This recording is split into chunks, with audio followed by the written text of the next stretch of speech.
Ya, puji Tuhan, saya menyapa rekan-rekan yang sudah bersama-sama dengan kita semua di dalam acara ini. Saya akan share bahan yang kita bahas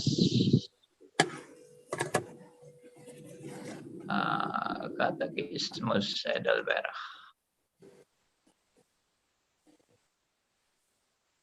Ya, yang lalu kita sudah membahas mengenai gereja yang kudus dan am. Dan hari ini kita akan melanjutkan ya, akan pembahasan gereja yang kudus dan am ini. Tolong mic-nya bisa di mute karena masih kedengaran suara-suara supaya kita bisa membahas dengan lancar. Oke, ya, pertanyaan 54. Saya akan bacakan ulang pertanyaan ini. Apakah yang saudara percayai tentang gereja yang kudus dan am? Jawabannya bahwa anak Allah oleh roh dan firman-Nya sejak awal dunia ini sampai akhir zaman mengumpulkan, melindungi, dan memelihara bagi dirinya dari segenap umat manusia dalam kesatuan iman yang benar, satu jemaat yang terpilih untuk beroleh hidup yang kekal. Aku percaya bahwa aku adalah anggota yang hidup jemaat itu dan akan tetap menjadi anggotanya untuk selama-lamanya. Ya, sekali lagi pengertian gereja di sini adalah gereja yang tidak kelihatan, dan doa Tuhan Yesus adalah supaya umat Tuhan ini bersatu, menjadi satu. Ya.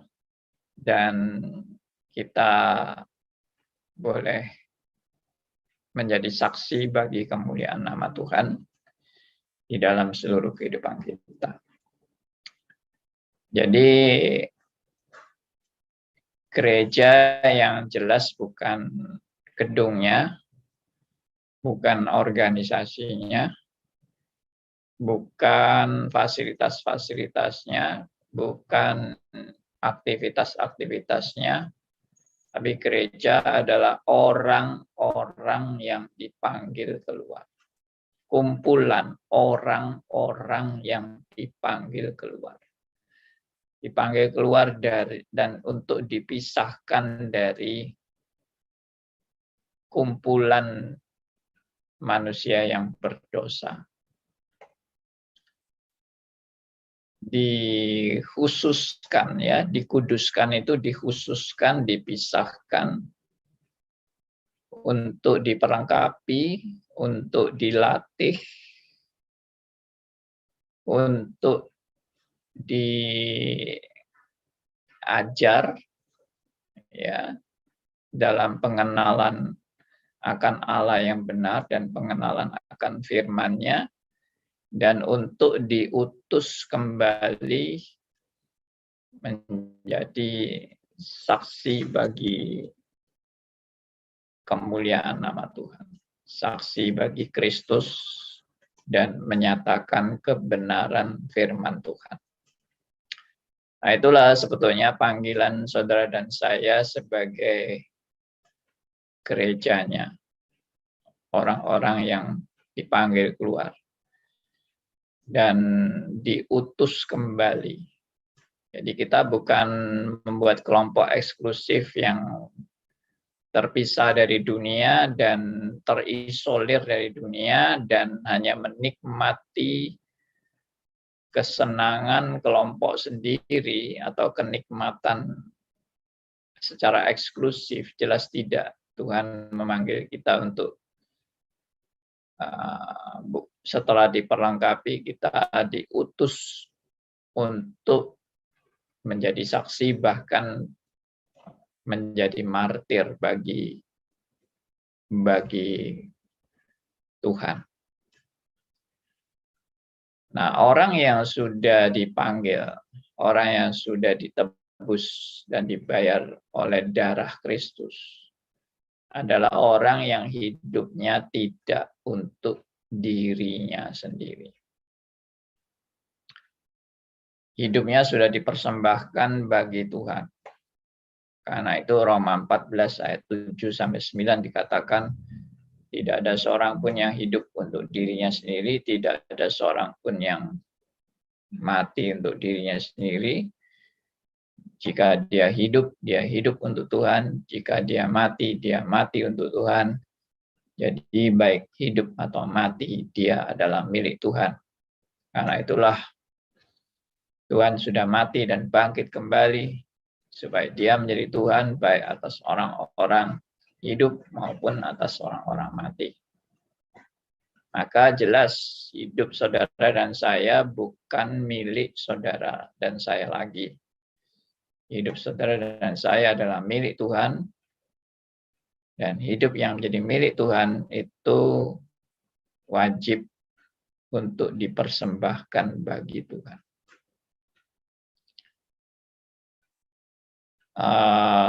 Dengan perkataan lain, saya bisa katakan bahwa hidup yang di luar Tuhan itu adalah antroposentris atau egosentris.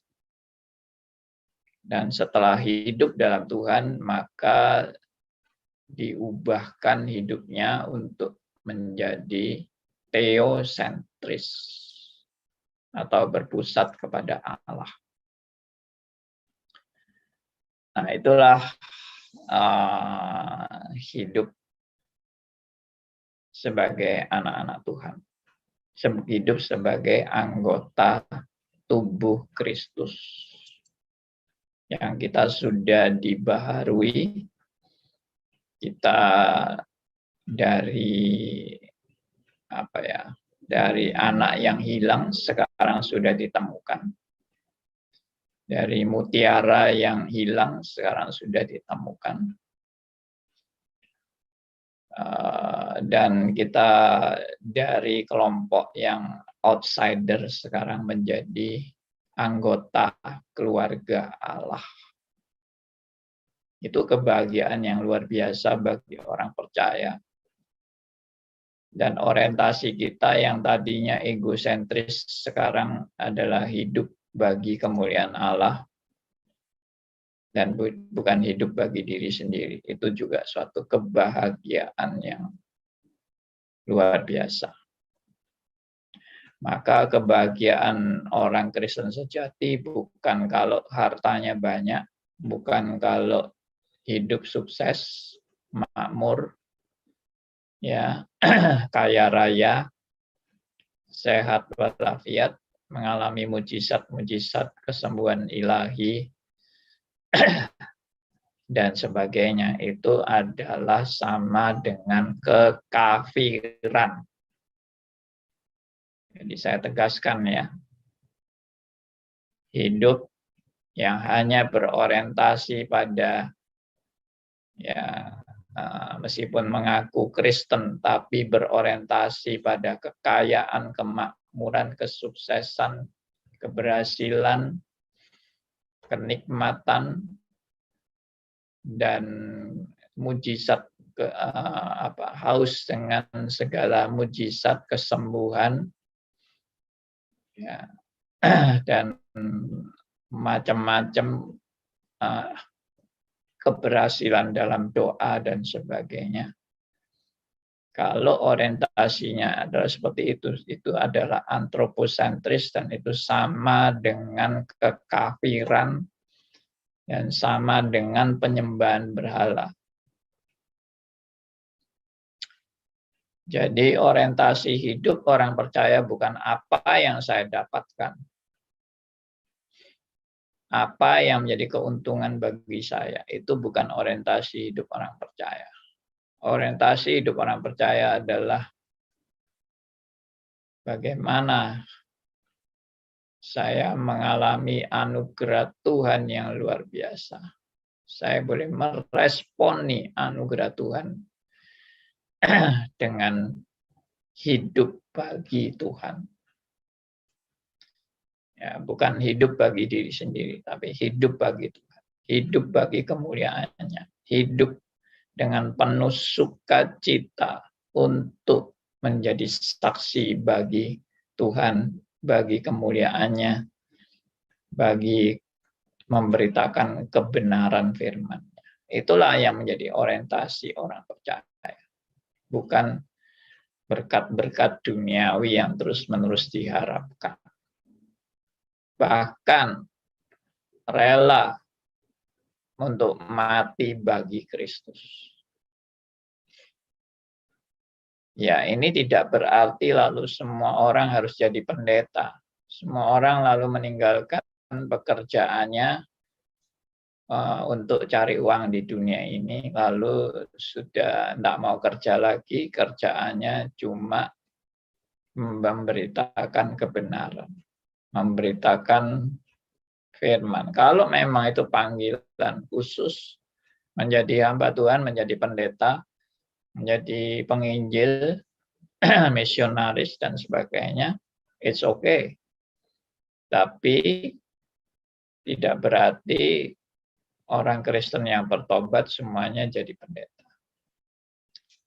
Dia bisa tetap berprofesi sebagai di dunia sebagai ahli dunia medis, menjadi dokter, ahli pendidikan, ahli ekonomi, ahli politik, ahli teknik dalam dunia teknik, dan segala macam profesi lain dengan tetap memancarkan kasih Kristus kepada dunia yang dia terjun di situ.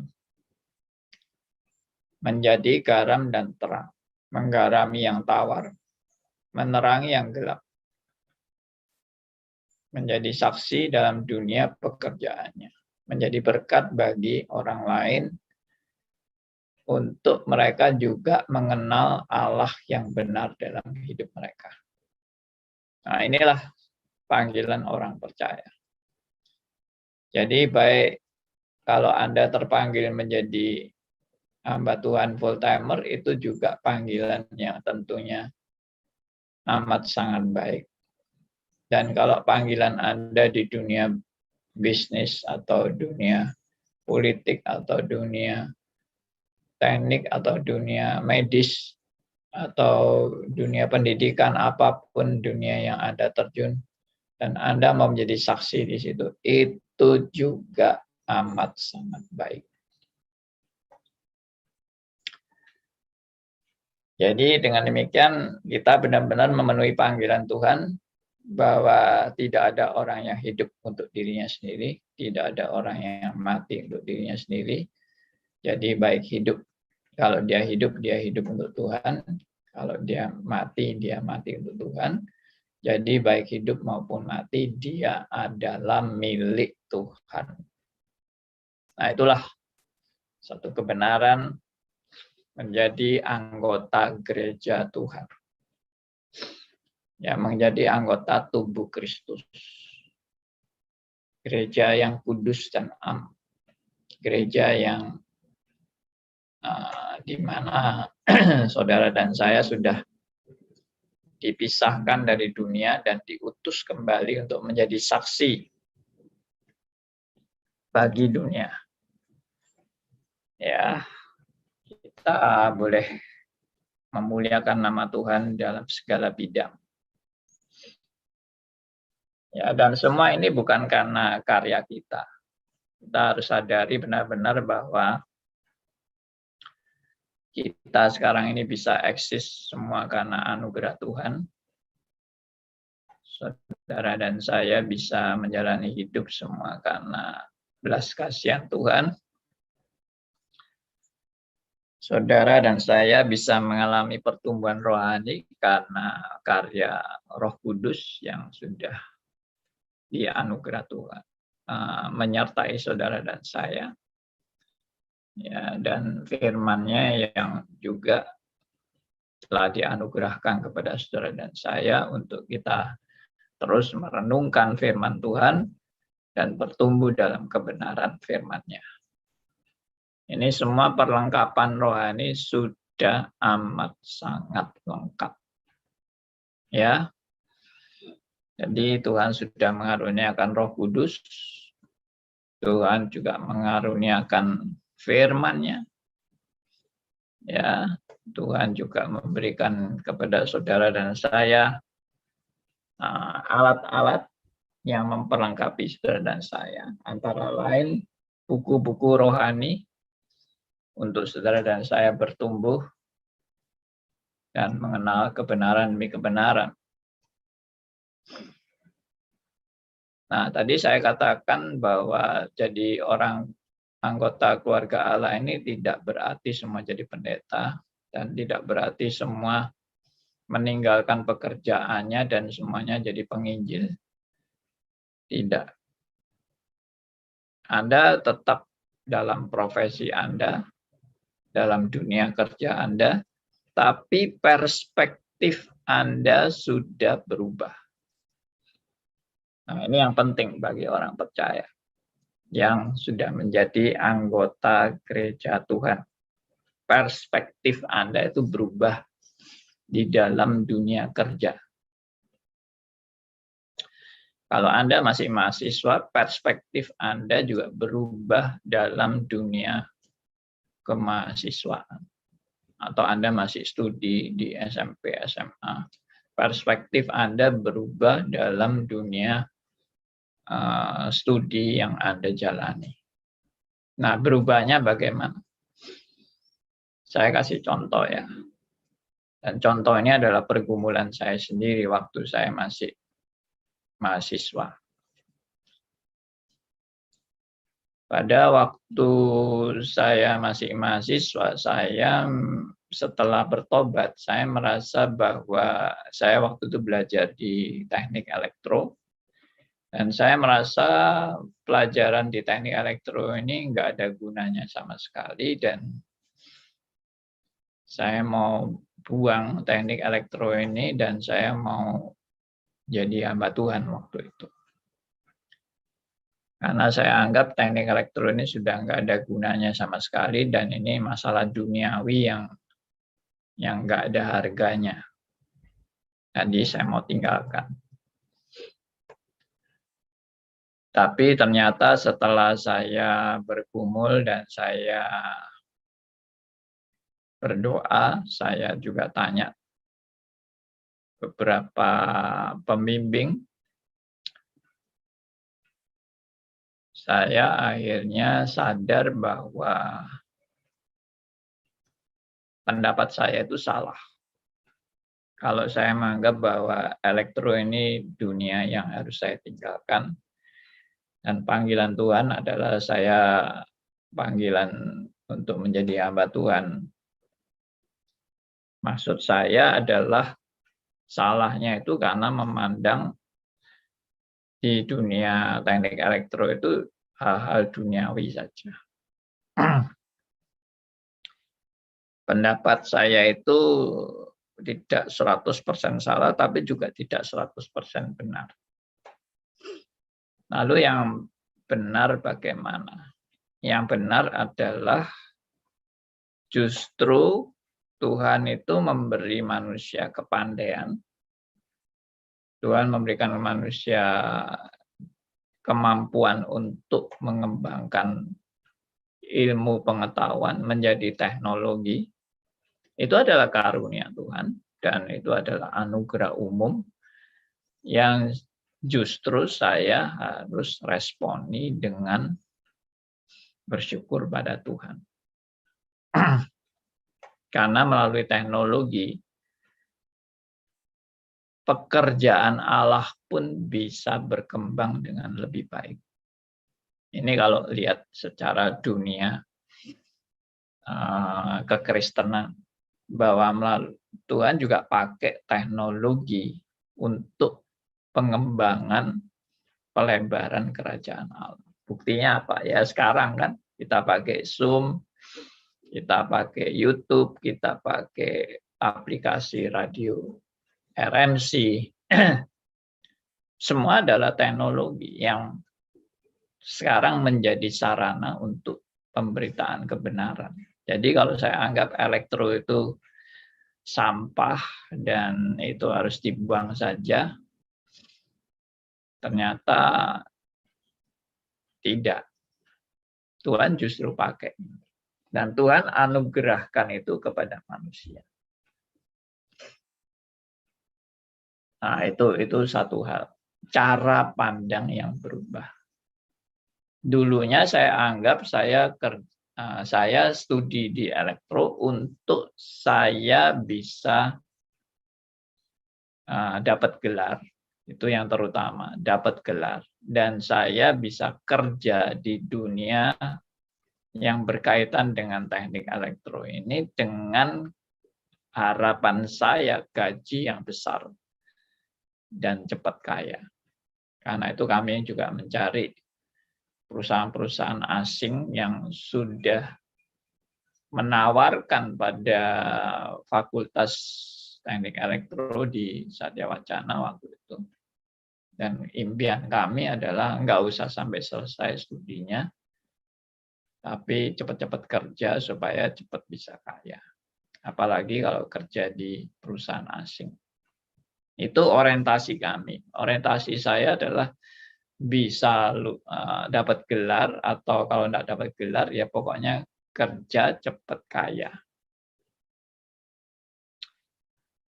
Itu perspektif dunia sekali, dan memang saya yakin mungkin 95% orang studi di universitas adalah untuk nanti bisa cari kerjaan dan bisa kaya. Mungkin kalau enggak kaya ya pokoknya ada cukup uang lah untuk menjalani hidup yang lebih baik. Nah, itu orientasinya. Nah, setelah saya bertobat, saya lalu berubah, perspektif saya berubah, yaitu studi itu bukan untuk cari uang. Itu salah. Itu justru merendahkan citra suatu universitas, wadah untuk orang belajar. Jadi suatu universitas itu sebenarnya bukan sarana untuk orang cari uang dan kaya. Salah besar itu. Itu sekuler dari sekuler.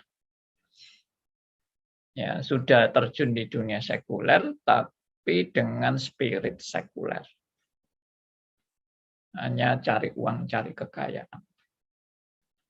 Atau cari kedudukan, dan sebagainya. Pokoknya antroposentris dan ya semua demi keuntungan. Ya.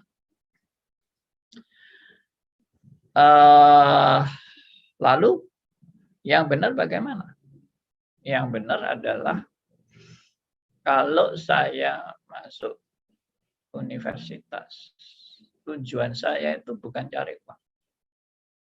Tujuan saya adalah studi, belajar. Belajar untuk apa? Ya, belajar untuk saya menguasai ilmu teknik elektro, alias teknologi.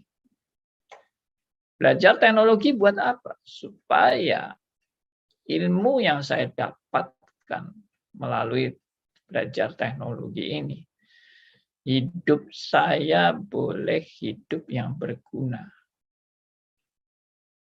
untuk masyarakat, bangsa, dan negara.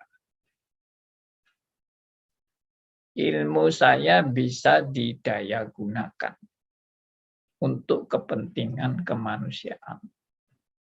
Dan kalau tadi dalam konteks dunia kekristenan, ilmu saya boleh juga dipakai untuk pekerjaan Tuhan. dan kemuliaan Tuhan. Maka orang belajar di universitas sebetulnya tujuannya adalah menggali ilmu. Ya, namanya saja kan studi. Ya, belajar atau kuliah itu menggali ilmu. Dan ilmu yang digali itu saya abdikan, saya persembahkan untuk kepentingan yang mulia, kepentingan yang lebih mulia, yaitu pengabdian.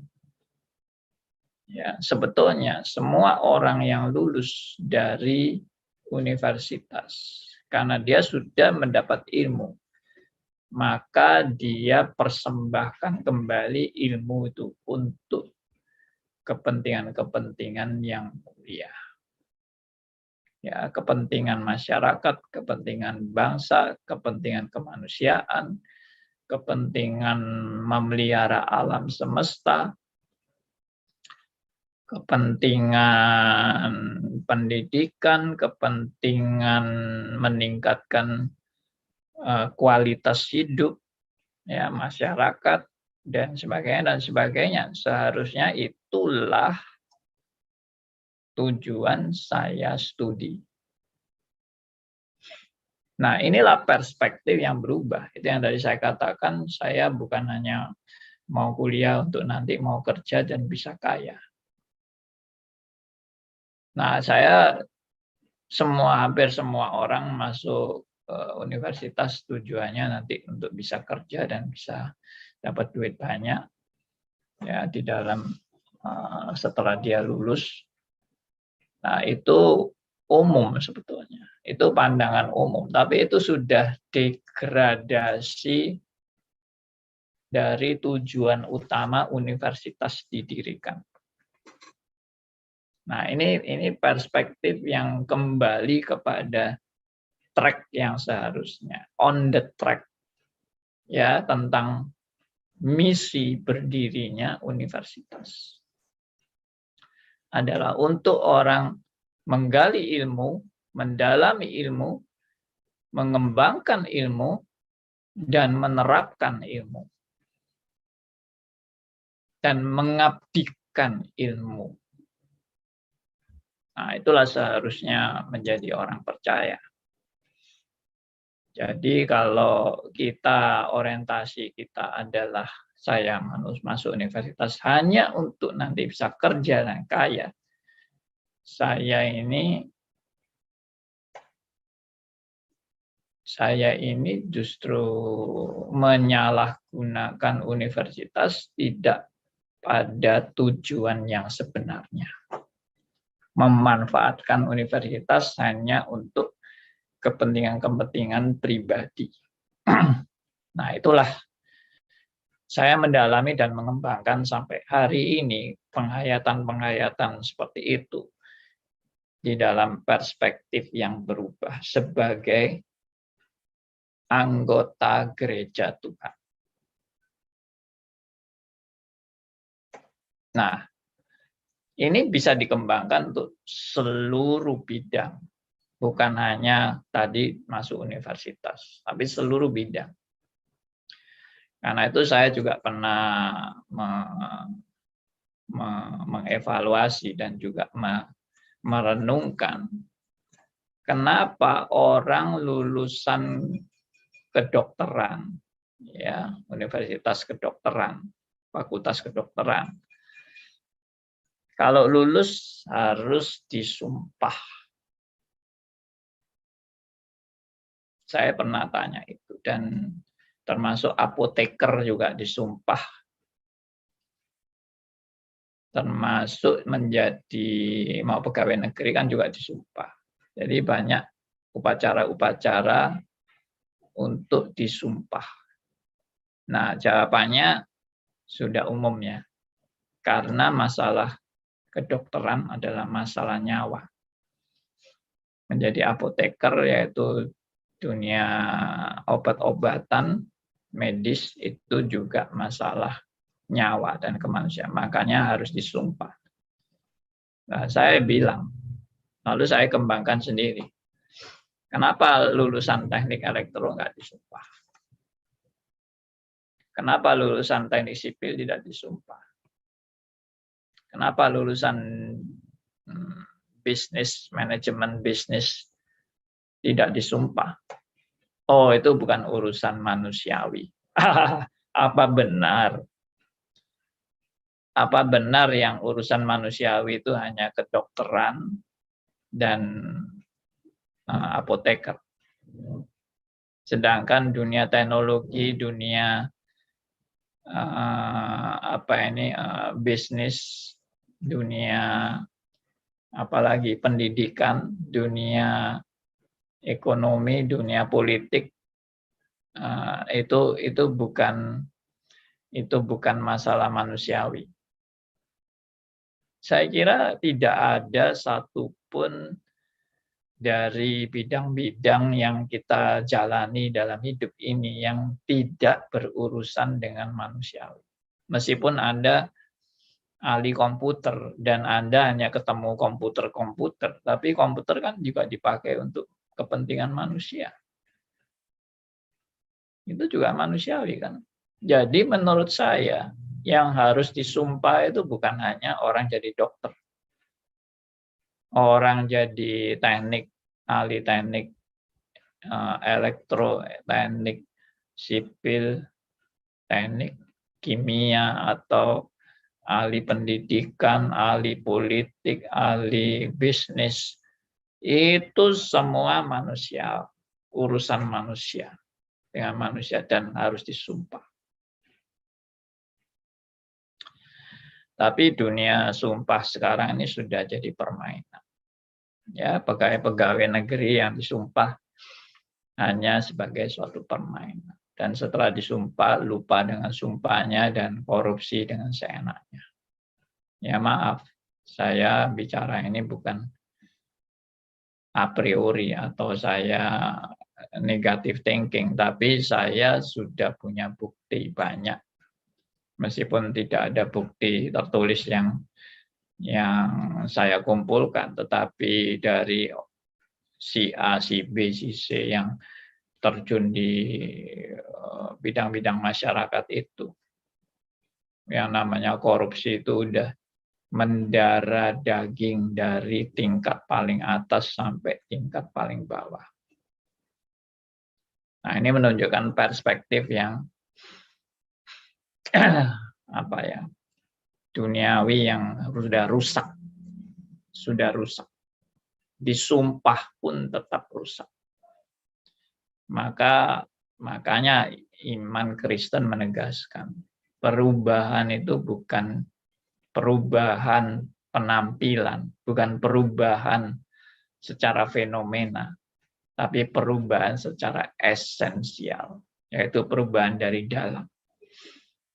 Hati orang yang diubahkan adalah hati yang untuk Tuhan. Hidupnya sadar, hidupnya untuk Tuhan. Saya sudah dibeli, harganya telah lunas dibayar. Karena itu kalau saya studi saya untuk Tuhan. Kalau saya menjadi ahli teknik, saya menjadi ahli teknik yang untuk Tuhan. Saya menjadi dokter yang untuk Tuhan. Saya menjadi politikus yang untuk Tuhan. Saya menjadi ahli pendidikan untuk Tuhan. Kemuliaan Tuhan maksudnya. Jadi tidak ada hidup untuk diri sendiri. Sekali lagi, Roma 14 ayat 7 sampai 9. Tidak ada seorang pun yang hidup untuk dirinya sendiri. Tidak ada seorang pun yang mati untuk dirinya sendiri. Kalau dia hidup untuk Tuhan. Kalau dia mati untuk Tuhan. Karena baik hidup atau mati, dia adalah milik Tuhan.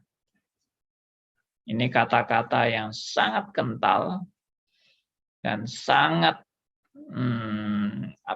merasuk dalam hidup saya. Sejak saya bertobat, saya baca ayat ini, langsung ayat itu sepertinya merembes dalam hidup saya dan menyatu dengan hidup saya. Dan sampai hari ini ayat itu terus berbicara kepada saya bahwa hidupmu bukan untuk dirimu lagi, tapi hidupmu untuk Tuhan. Nah, biarlah ini juga melengkapi saudara dan saya di dalam menjadi anggota tubuh Kristus. Tidak hidup untuk diri sendiri, tapi hidup untuk Tuhan. Ya, dan itu diterjemahkan dalam semua aspek. Itu yang tadi saya bilang, perspektif berubah. Dalam hal apapun perspektif berubah.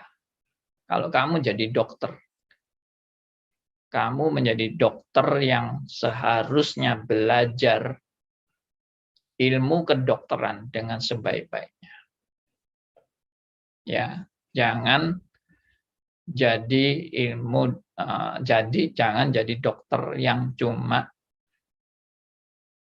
pinter cari duit.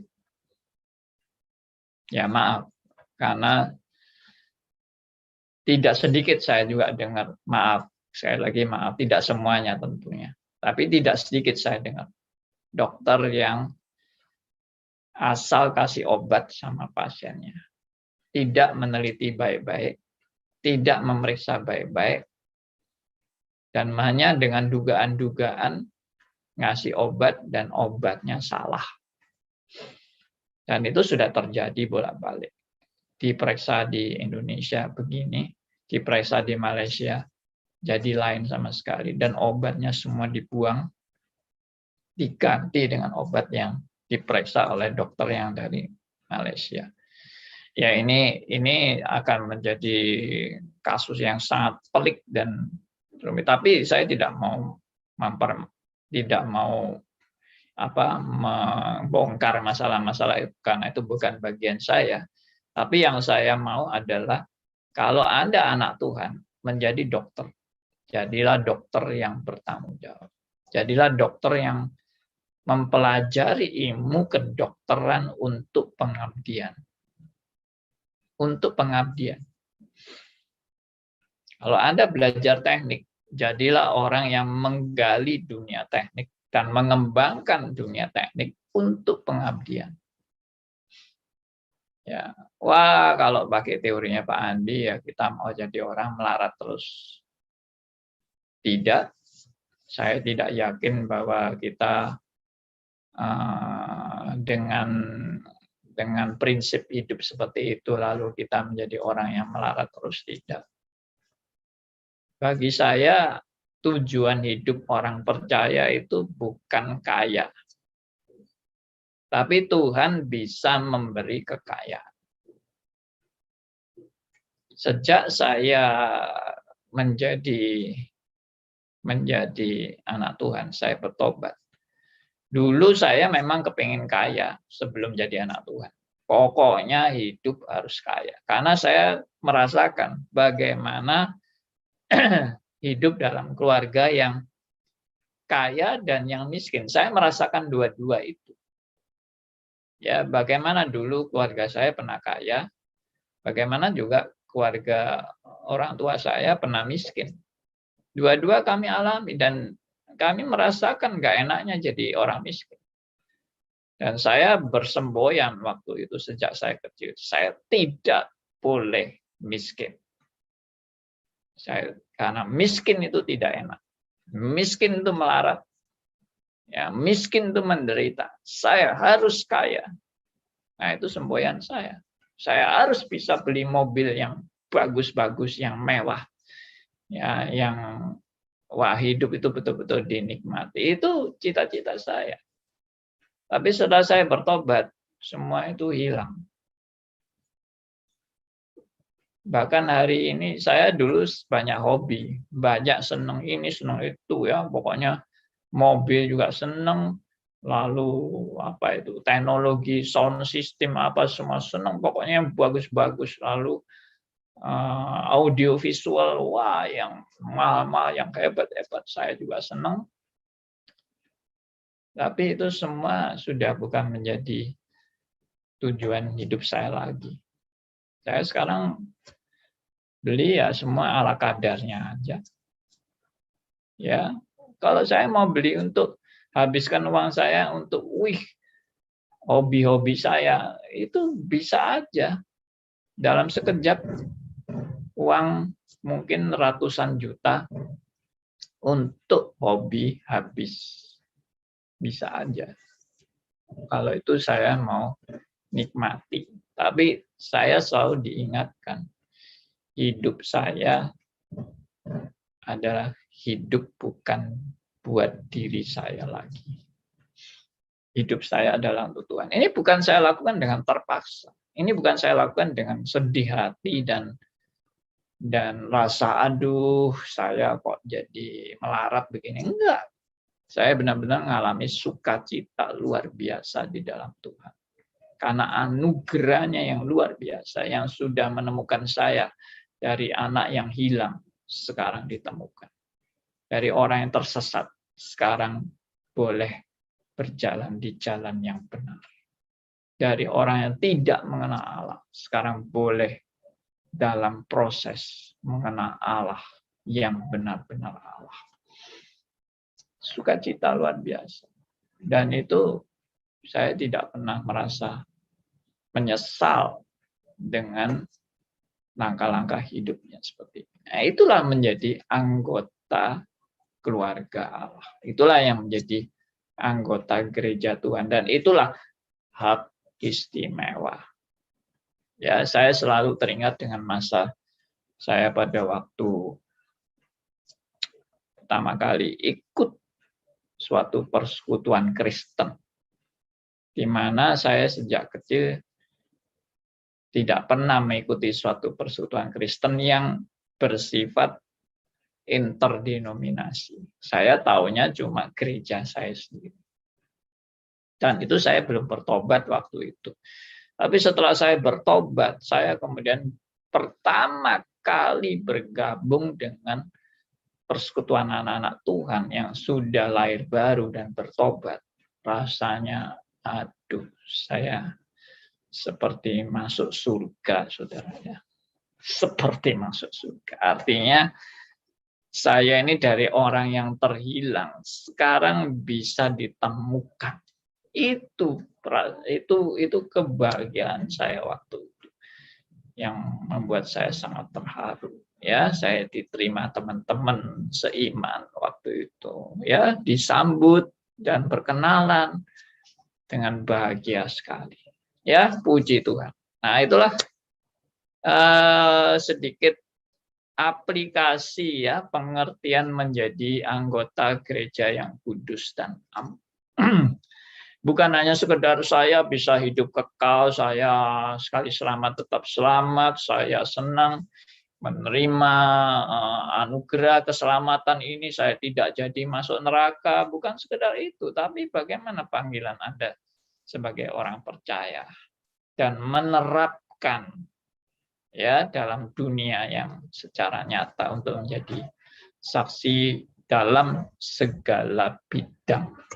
Ya, menjadi saksi itu bukan hanya terima Yesus, kamu akan selamat. Bukan hanya itu menjadi saksi, tapi bagaimana Anda benar-benar boleh menjadi berkat dalam setiap bidang yang Anda tekuni. Ya, puji Tuhan, saya sampai di sini dan kalau ada teman-teman mau bersaksi, ada teman-teman mau sharing atau mau menanggapi silahkan. Pak Andi. Selamat pagi Pak Andi. Ya Pak Kegi silakan. Oke Pak Andi, saya tadi mendengarkan pengalaman dari Pak Andi Halim yang luar biasa. Memang saya sangat prihatin dan tidak gampang. Jadi hamba Tuhan lagi tidak gampang untuk mengajar, untuk persiapan, belajar, untuk menyampaikan. Ya dah, kalau salah sedikit kan bisa dimarahi orang. Memang tidak gampang. Saya melihat Pak Andi Halim memang sekarang memang kelihatan susah, tapi sukacita karena ya dah ada surgawi itu. Seperti saya ini ya, bagaimana saya sebagai orang bisnismen dan saya hanya talenta saya ini untuk mengantarkan hamba-hamba Tuhan. Jadi sopirnya hamba Tuhan. Tapi saya terus belajar. Saya ngantarkan kemana-mana mesti hamba Tuhan yang saya termasuk saya pribadi, saya pikir itu juga pelayanan Tuhan. Begitu. Jadi saya perpuluhan itu saya aktif sejak saya bertobat tahun 1990 sampai saat ini. Itu detil saya hitung. Kadang-kadang saya harus kasih lebih kalau memang sepi. Kalau ada duit ya saya harus kasih lebih. Pokoknya saya hitung teliti mulai 31 tahun saya bertobat sampai sekarang ini. Seperti saya ini orang seperti nggak jelas di dalam Kristus. Maksudnya nggak jelas begini. Ya jadi sopir, ya belajar terus firman Tuhan, Jadi pelayannya PI tok pribadi, ya pernah khotbah-khotbah itu aja untuk mengatur cara PI untuk menyampaikan itu memang juga nggak gampang, bisa stres. Itu stok yang saya alami. Kalau Pak Andi Halim saya luar biasa itu, luar biasa. Memang nggak gampang. Nggak gampang, lagi pelayannya sudah mulai berapa tahun sampai saat ini. Itu memang panggilan Tuhan yang khusus. Seperti saya ini kayak apa ini? Di surga ini upahnya itu upah, menurut saya ini surga pinggiran. Apa betul Pak Andi Halim? Oke. Ya, bagi saya tidak akan terlalu rumit ya di dalam menganalisa suatu kehidupan. Saya selalu akan kembali kepada basic. Ya, basicnya itu apa? Seperti yang tadi saya bilang. Tidak ada seorang pun yang hidup untuk dirinya sendiri. Dan tidak ada seorang pun yang mati untuk dirinya sendiri. Kalau dia hidup untuk Tuhan. Kalau dia mati untuk Tuhan. Jadi baik hidup atau mati, dia adalah milik Tuhan. Nah, itu aja yang menjadi suatu orientasi hidup orang percaya. Bahwa hidupku adalah hidup untuk Tuhan. Dan bagaimana menerjemahkan hidup untuk Tuhan? Nah, itu 1001 macam aplikasi dan tindakan-tindakan yang tidak bisa dirumuskan harus ini atau harus itu. Karena cara Tuhan mendidik tiap orang itu berbeda-beda dan sangat kompleks. Ya, bagaimana Tuhan mendidik saya dan bagaimana Tuhan juga mendidik saudara-saudara tentunya juga caranya berbeda, nggak bisa sama. Tapi prinsipnya sama, yaitu tadi. Tidak ada seorang pun yang hidup untuk dirinya sendiri, tidak ada seorang pun yang mati untuk dirinya sendiri. Kalau dia hidup untuk Tuhan. Kalau dia mati untuk Tuhan. Jadi baik hidup atau mati, dia adalah milik Tuhan. Kita adalah milik Tuhan. Maka itulah yang memotivasi segala tindakan kita. Itulah yang juga akan memotivasi tindakan Pak Kegi, tindakan semua rekan-rekan dalam apapun yang diperbuat. Apakah aku memang hidup untuk Tuhan dan mati untuk Tuhan, dan hidupku tidak untuk aku lagi, dan hidup matiku adalah milik Tuhan. Nah, biarlah itu yang memotivasi kita. Dan tadi yang saya terjemahkan tadi adalah mandat budaya itu juga penting. Jadi bagaimana saya menerjemahkan tentang studi di dalam iman Kristen. Ya, untung saya masih waktu itu tidak keluar dari Satya Wacana ya. Saya akan kuliah di Satya Wacana, kuliah elektro. Untung saya tidak keluar dan meninggalkan Satya Wacana dan menganggap elektro itu sampah. Dan ternyata Tuhan merubah dan mendidik saya untuk memenuhi panggilan saya sebagai mahasiswa teknik elektro untuk menyelesaikan sampai tuntas. Dan untung juga saya waktu itu setelah lulus di sekolah Alkitab, saya terjun di universitas, saya menjadi pembina rohani di universitas dan saya mengajar mata kuliah agama ya di Universitas Kristen Petra.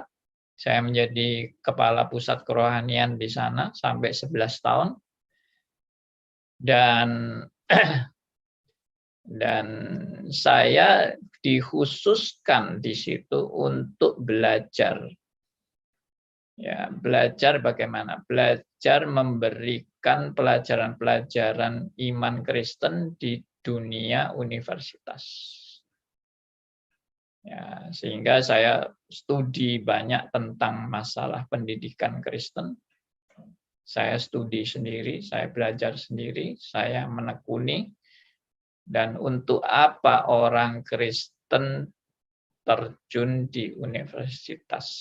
Sekali lagi, bukan untuk cari uang. Itu salah besar. Dan itu sudah menyimpang dari tujuan mulia suatu universitas berdiri. Sekarang ini menurut saya, banyak universitas berdiri hanya untuk cari uang. Dan ini semua sudah penyimpangan terhadap visi suatu universitas. Visi suatu universitas adalah ilmu pengetahuan. Ilmu pengetahuan. Dan belajar menerapkan ilmu pengetahuan itu namanya teknologi. Itu visi universitas, bukan cari uang, tapi pengabdian. Makanya saya suka dengan tinggi iman, tinggi ilmu, tinggi pengabdian. Itu semboyan suatu universitas yang benar ya di dalam prinsip-prinsip firman Tuhan. Tinggi iman, tinggi ilmu, tinggi pengabdian, dan bukan tinggi cari duit. Nah, itu enggak ada itu dalam semboyan dunia pendidikan tinggi cari duit, itu tidak ada. Oke. Pak Andi, selamat pagi Pak Andi. Ya, Theodor, silakan. Ya, Pak Andi, Pak, seringkali gini Pak, menjadi saksi Tuhan itu dalam posisi yang dilematis Pak. Misalkan ada pilihan ambil kerja lembur Sabtu Minggu atau ikut ibadah minggunya. Ya, banyak orang tergiur juga Pak untuk ambil kerja lembur. Saya sebagai anak muda, misalkan saya butuh uang untuk malam mingguan, nonton bioskop, akhirnya saya pilih yang lembur. Lalu saya tidak pilih ibadah. Nah, bagaimana Pak dalam situasi seperti itu Pak? Apa itu adalah kedagingan ataukah itu adalah kita kurang kuat memperjuangkan firman? Itu gimana Pak sebenarnya Pak? Oke, good. Saya akan jelaskan singkat bagaimana orang Kristen memandang dunia kerja. Saya juga mengoreksi banyak dunia kerja yang sudah terdistorsi oleh antroposentris. Dunia kerja orientasinya hanya duit, duit, duit, duit, duit. Bisa kaya, bisa kaya, bisa kaya, bisa dapat banyak duit, bisa dapat banyak harta, dan sebagainya. Itu sudah penyimpangan dunia kerja. Loh, kerja masa enggak boleh cari duit? Saya bukan bilang enggak boleh cari duit. Kerja tujuannya bukan cari duit. Itu salah. Loh, masa kerja enggak boleh cari duit? Sekali lagi, bukan kerja enggak boleh cari duit. Tapi tujuan bekerja itu apa? Kalau kita kembali kepada prinsip iman Kristen, tujuan Anda bekerja adalah panggilan Tuhan. Ya, saya ulangi ini. Tujuan Anda bekerja adalah panggilan Tuhan. Bagaimana itu aplikasi panggilan Tuhan? Ya, kalau Tuhan memberi saya ilmu kedokteran, maka panggilan Tuhan bagi saya adalah terjun di dunia kedokteran. Itu panggilan Tuhan. Jadi yang namanya panggilan Tuhan itu bukan hanya kalau jadi hamba Tuhan itu panggilan Tuhan. Anda menjadi dokter itu panggilan Tuhan. Bagaimana kalau bisnismen? Itu juga panggilan Tuhan. Anda terjun di dunia bisnis. Bagaimana menerapkan panggilan Tuhan dalam dunia bisnis? Ya bagaimana Anda terjun sebagai anak Tuhan di dunia bisnis, menjalankan prinsip-prinsip firman Tuhan. Dan itu tidak mudah memang. Tidak mudah juga bagi seorang dokter Kristen menerapkan prinsip-prinsip iman Kristen dalam dunia medis. Karena banyak etika kedokteran yang juga dilanggar gara-gara untuk cari duit. Ya, bukan hanya kedokteran, semua bidang sudah terdistorsi oleh motivasi ingin cepat kaya. Baik dunia kedokteran, dunia pendidikan, dunia politik, dunia bisnis, dunia teknologi, semua sudah terdistorsi oleh manusia yang ingin cepat kaya. Ya, saya bersyukur kalau di dalam hidup orang percaya, dia masih bisa berpegang pada prinsip-prinsip yang mendasar ini, yaitu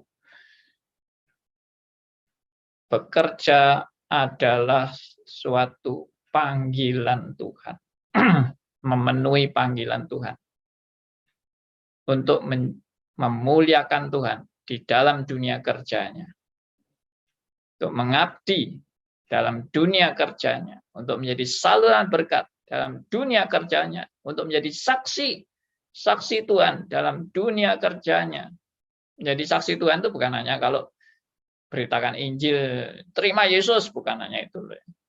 Tapi Anda bagaimana dengan kejujuran, dengan menjaga berkualitas, kerja yang berkualitas, dengan tanggung jawab yang benar. Itulah juga suatu kesaksian. Nah, ini namanya holistik. Holistik. Suatu hal yang seutuhnya. Ya, menjadi Kristen itu Kristen yang seutuhnya. Bukan Kristen kalau di gereja aja. Lalu di dunia kerja tidak ada Kristennya sama sekali. Nah, jadi yang tadi ditanyakan Theodor itu sudah langsung kelihatan. Kamu orientasinya apa? Mau lembur? Cari duit. Nah, itu sudah salah kan? Kalau kamu kerja untuk pengabdian, ya kamu tahu mana batas yang saya harus lakukan, mana yang tidak perlu saya lakukan. Kalau melembur hanya untuk yang dikejar adalah duit, berarti motivasimu bekerja itu hanya untuk cari duit aja. Dan itu pekerjaan yang tidak ada mutunya. Tapi kalau kamu bekerja untuk pengabdian dan untuk suatu aplikasi pengembangan ilmu yang sudah kamu pelajari di dunia studimu dan sekarang kamu mau kembangkan dalam dunia kerjamu untuk ilmumu bisa menjadi berkat bagi masyarakat. Nah, itu baru mulia. Ya. Oke, itu semua sudah saya jelaskan dan sekarang sudah jam 10 lebih. Dan kita sudah selesai, mohon maaf, mungkin sedikit sekali kesempatan saudara bisa ikut berbincang-bincang pada pagi hari ini. Saya berterima kasih untuk kesabaran teman-teman mengikuti semuanya, dan kiranya boleh jadi berkat bagi kita semua. Ya, kita berjumpa nanti malam, saudara, dalam Q&A, acara Q&A tentang predestinasi double atau single. Kita boleh berbincang-bincang lagi di forum tersebut. Sampai jumpa lagi, kita tutup dalam doa. Dan saya minta ini ada yang bernama Pak Joko, ini siapa ya? Saya belum. Pak Joko, apa kita pimpin doa? Yang namanya Pak Joko? Oh, enggak ada. Oke, Pak Sugianto aja yang sudah siap ya. Silakan Pak Sugianto pimpin doa buat kita semua. Terima kasih Tuhan atas pimpinan-Mu pada kami semua pada pagi hari ini. Kiranya kami semua dapat meresap apa yang dipaparkan oleh Pak Andi. Kiranya Roh Kudus yang membimbingkan mata hati kami, sehingga apa yang diajarkan oleh Pak Andi dapat memberkati kami dan kami juga dapat memberkati banyak orang. Terima kasih Tuhan. Sebentar sore kita juga akan bertemu. Tuhan pimpin semuanya. Dalam nama Yesus kami sudah bersyukur.